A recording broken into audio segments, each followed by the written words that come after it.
پایگاه نظامی نیروهای هوایی افغانستان. این یکی از 30 چرخبال می‌افده روسی است که در حال حاضر نیروهای هوایی کشور در اختیار دارد. قیمت این چرخبال 17 میلیون دلار آمریکایی است. اما تیپ‌های مختلف چرخبال‌های کشورهای عضو ناتو که از فراز این میدان می‌گذرند هر کدام بیش از 40 میلیون دلار قیمت دارند. نیروهای هوایی افغانستان در کل 54 چرخبال و هواپیمای ترانسپورتی در اختیار دارند. این چند هواپیمای تعلیمی نیز شامل هواپیماهای افغانستان است. اما در حالی که اخیراً پاکستان و ایران اقدام به پرتاب راکت‌ها به مناطق سرحدی کشور نمودند، آیا نیروهای هوایی افغانستان با امکانات موجود از سرحدات و حریم فضایی کشور دفاع خواهند توانست؟ دفاع نشکوه. دفاعی سیستم چی نوی په ترانسپورت هلیکوپتر دفاع نشی کرده.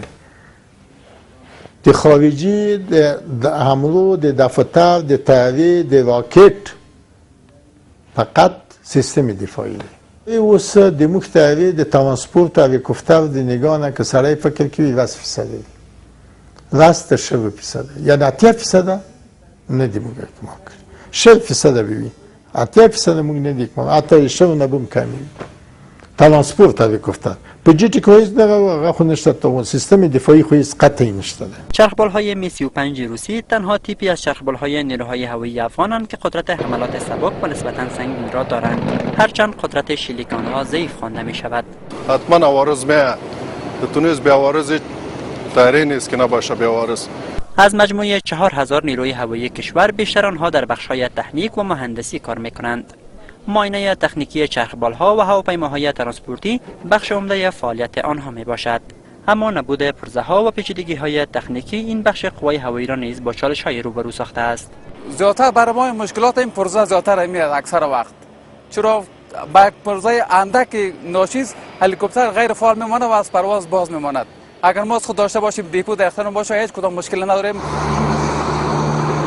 و اما در بخش ترانسپورت در حال حاضر 11 فروند از دو تیپ این هواپیماها که C-27 نام دارد در اختیار نیروهای هوایی افغانستان گذاشته شده است. قرار است تا سال 2016 میلادی در مجموع 145 چرخبال و هواپیمای ترانسپورتی از سوی ایالات متحده آمریکا و ناتو در اختیار افغانستان قرار داده شود. در حالی که افغانستان دست کم به 260 بال هواپیمای مختلف نظامی و ترانسپورتی نیاز دارد که بخش عمده آن باید جنگنده‌های جت باشد. در غیر این صورت حتی فرمانده هوایی افغانستان اردوی کشور را ناقص می‌داند. بدون دی قوای هوایی نه دیموگ اردو ناقص ده. قوای هوایی ده چې د سرحدات و تمامیت ارضی استقرار او دشنه آسمان دفاع کوي. قوای هوایی ده چې دښمن ضعیفوي او ضربتی کتروي ضربه ورکوي او پیاده او ټانک پس دغونه مخکې ځي. که څه په جنګو دی مملکتین کې دي او که څه په جنګو دی دو همسایگان کې. صدها پیلوت قوای ناتو ظاهراً به دلیل کمبود پیلوت‌های افغان در بخش‌های هوایی کشور فعالیت می‌کنند. نیروهای هوایی کشور هیچ پیلوتی برای جنگنده‌های جت ندارند. افزون بر این شماری از چرخبال‌ها و هواپیماهای ترانسپورتی افغانستان نیز در حال حاضر توسط پیلوتان خارجی پرواز داده می‌شوند. تنها 63 پیلوت از قطعه 438 نیروهای هوایی آمریکا در بخش نیروهای هوایی افغانستان فعالیت می‌کنند. بیشتر پیلوت‌های افغان در حال حاضر از 40 تا 45 سال عمر دارند.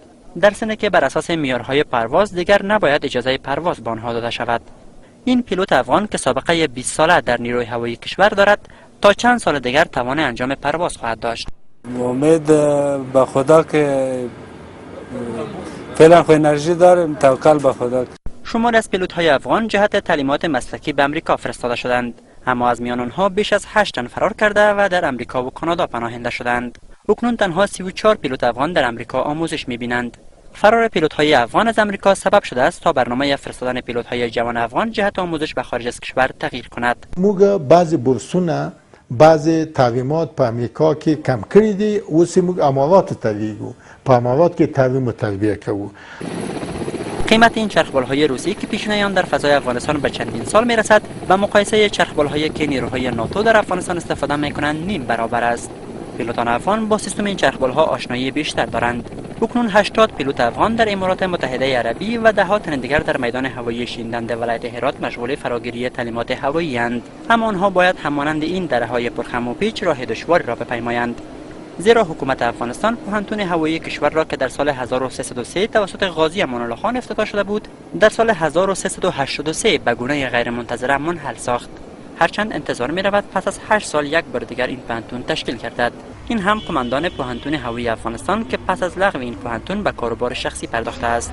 او که اکنون رئیس یک شفاخانه خصوصی است، میگوید که رئیس جمهور کرزی و وزیر دفاع ملی به دستور مشاوران خارجی این پوهنتون را لغو کردند. برای قوای هوایی هر کس که کار کرد خیانت بزرگی را انجام داد. خیانتی که امروز امریکایی اعتراف میکنه که افغانها قدرت زیر ندارد. از این که کلانترین خیانت چی باشه؟ این هم هواپیماهای مجهز ناتو در خاک افغانستان. هزاران هواپیمای ناتو همین اکنون در افغانستان وجود دارد. کشوری که حریم فضایی آن در کنترل ناتو بوده و سوی این نیروها کنترل می شود. این هم جنگنده های F-16 آمریکایی که دولت افغانستان در پیمان راهبردی با آمریکا خواستار آن شده است. اما مقام های آمریکایی گفتند که حاضر نیستند این جنگنده ها را در اختیار افغان ها قرار دهند. زیرا به گفته آنها این جنگنده ها در یک ساعت پرواز بیش از $7,000 آمریکایی مصرف دارد و افغانستان توان نگهداری و پرداخت هزینه آنها را ندارد.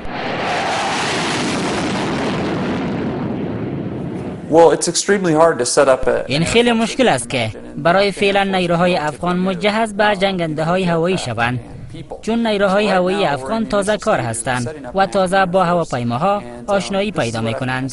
برای فعلا چیزی که تعیین شده همین برنامه است که شامل چرخبالها و هواپیماهای ترانسپورتی است. این چیزی است که افغانستان فعلا به آن نیاز دارد و اینکه در آینده پلان چی خواهد بود من نمیدانم و در صلاحیت من نیست. در حال حاضر دست کم 5 این چنین پایگاه نظامی آمریکایی در نقاط مختلف افغانستان موجود است. وظایف عمده قوت‌های هوایی ناتو در افغانستان انجام عملیات‌های هوایی و رسانیدن مواد اکمالاتی نیروهای ناتو به نقاط مختلف کشور است. اینجا پایگاه نظامی بگرام روزانه شاهد صدها پرواز جنگنده‌های مختلف نظامی و هواپیماهای مختلف ترانسپورتی قوای ناتو است. بر بنیاد برخی از گزارش‌ها قرار است پس از پایان سال 2014 میلادی نیز نیروهای هوایی ناتو در افغانستان باقی بمانند. مقام‌های نظامی افغان معتقدند که در عدم حضور نیروهای هوایی ناتو در افغانستان، نیروهای امنیتی افغان به دلیل نبود امکانات قادر به دفاع از حریم فضایی کشور نمی‌باشند. ملیار صادق آزاد، تلویزیون 1، پایگاه نظامی بگرام.